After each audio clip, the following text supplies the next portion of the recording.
Okay, guys, couple of things here. This is going to be the first in a series of videos. What's happening is we're a little bit behind the gun and we need to pick up the pace as far as AP is concerned.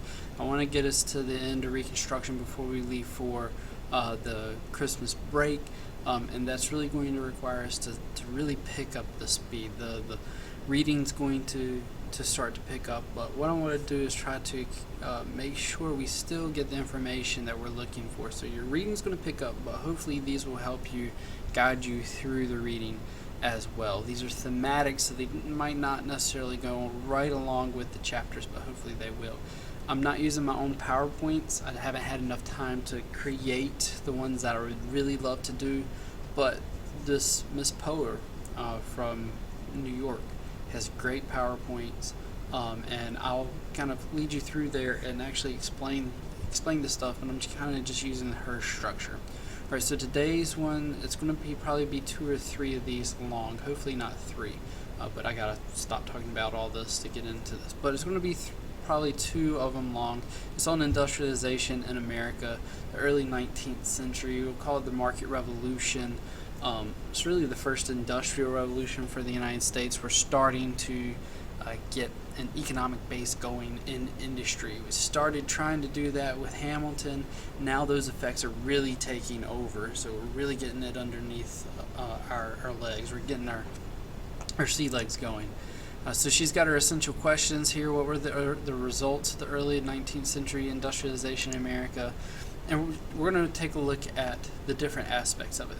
The first one is transportation. Transportation is going to be the key because we got to get the stuff we want to take, our raw materials, and we got to get it to this factory, and then we've got to transform it in the factory, but then we also have to take that stuff and then get it back to the people so that they can buy it. So having a good infrastructure and transportation is going to be key. Remember, that's part of the American system with Henry Clay. Alright, so the first turnpike is going to be in Lancaster, Pennsylvania in 1790. Now what a turnpike is, and let me adjust it so all of it is in view. What a turnpike is, it's a toll road. It is a well-maintained road. One of the really big problems we have in the late 1700s, early 1800s is that we have all of these roads that are kind of common property, but because nobody really owns the roads, nobody really fixes the roads. So when we have a storm come through or when we have snow, the roads are impassable. If a bridge gets knocked out, whose responsibility is to replace it? Nobody's really doing that all that much. So what a turnpike is, it's going to be a toll road. So the tolls that are collected are facilitating the upkeep of that road. All right, the storm comes through, somebody fixes the bridge, somebody regrades the trail, all that stuff. The proposal for the national road, right, so this would be a federal government built, funded road. It would connect Philadelphia over here to St. Louis.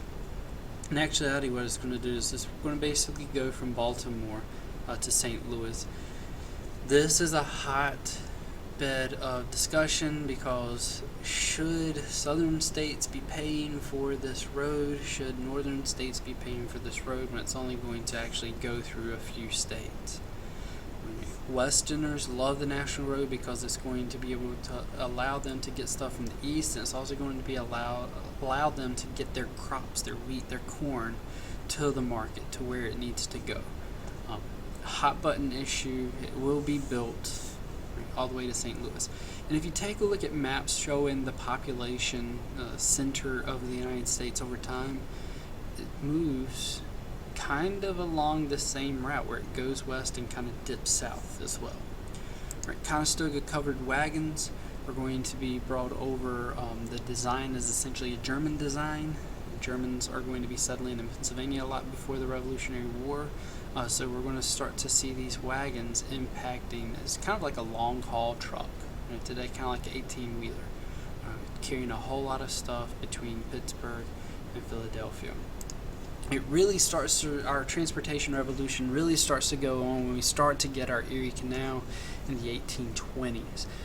Before this, if we're trying to ship something from Indiana, right, to New York City, right, corn, We're trying to get it in New York City. New York City is about to explode in population, become a really powerful city.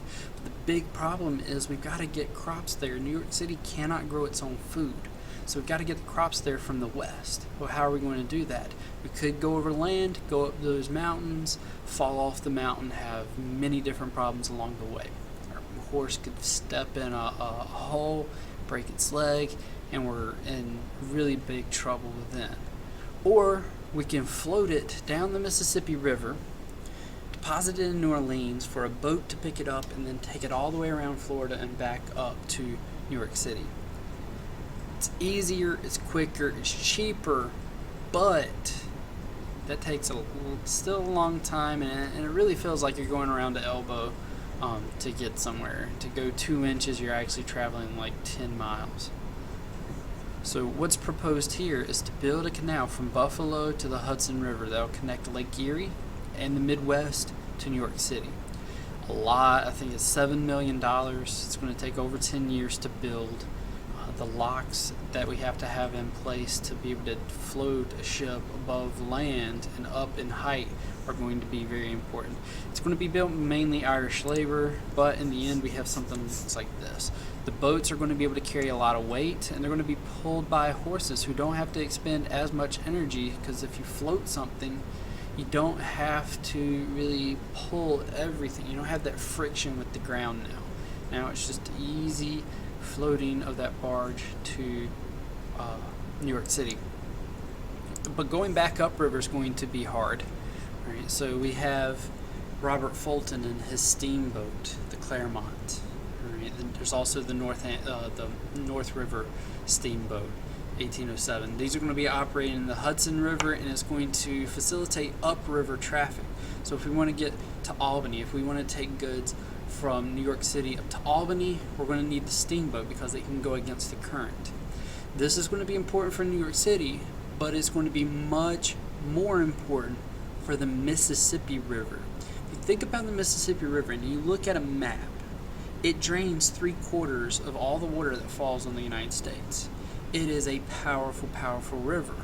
Think of how you would try to get back upriver if you were at the bottom, if you're like at New Orleans, how you would get to Illinois. There's two ways. You could either have a sail, which may work on that day or may not, or you have to physically push that boat up with a pole. I don't know about you, but that seems a little bit tiring. So until we have the steamboat, upriver traffic is going to be slow on the Mississippi, or actually impossible on the Mississippi River. With the steamboat, it's going to change that. The only issue is now that we have these trees in the river knocked in by storms, the current pushes them downstream.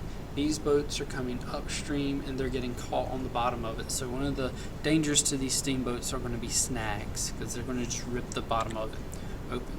And these are the principal canals in the 1840. If you see, a lot of them are in the northeast and to the west. So really agricultural products are going to be what's shipped on these canals. And the freight rates are dropping drastically before the Civil War.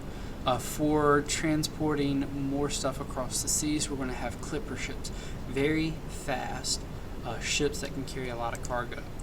And we're starting to see the emergence of small railroads. If you take a look at this railroad here, or this engine, very basic. It's not going to be able to carry a whole lot of stuff.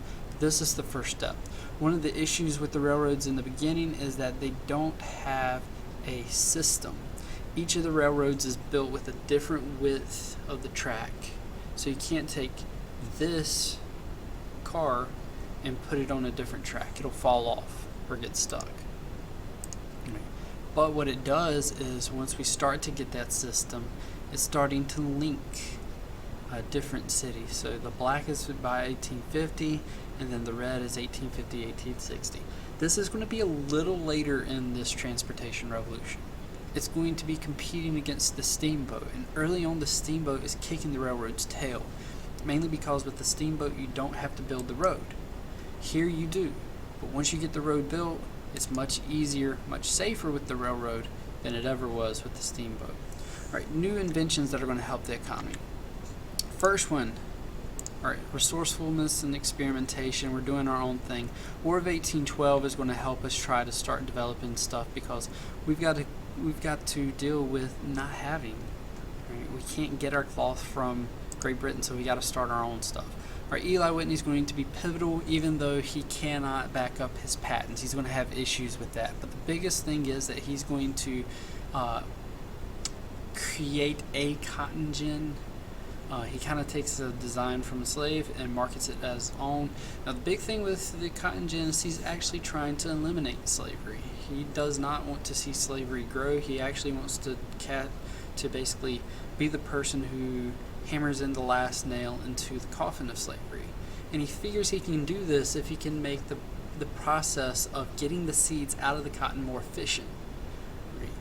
It would take less slaves to do the cotton, and it would be cheaper for somebody to work it themselves. The impact of it is the exact opposite. Now slave owners have a quicker way to process cotton, so more people are going to be growing cotton because that's what the market is demanding. Right? Since it's easier, they can take those slaves who had been taking the seeds out, they can go out there and tend the cotton more, which means they can grow more cotton, which means they're going to get more profit, so you can invest in more land, more slaves, and bigger plantations. Fewer plantations, but bigger plantations is going to be the trend. But that's not the only hustle that Eli Whitney has. He's also he's got a revolutionary idea for interchangeable parts. That machines are going to make the parts for other machines.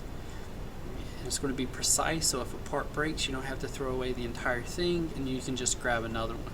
And he's going to show this because he's going after a big government contract. The U.S. government wants a standing army now, so they're going to have a lot of guns that they're making themselves. If Eli Whitney can get this contract, he can make millions of dollars. So what he's going to do is he takes 10 guns, breaks them all down, takes all the parts out, puts them in a bag, shakes them up, and then puts the 10 guns back together again, fires them off, boom, interchangeable parts.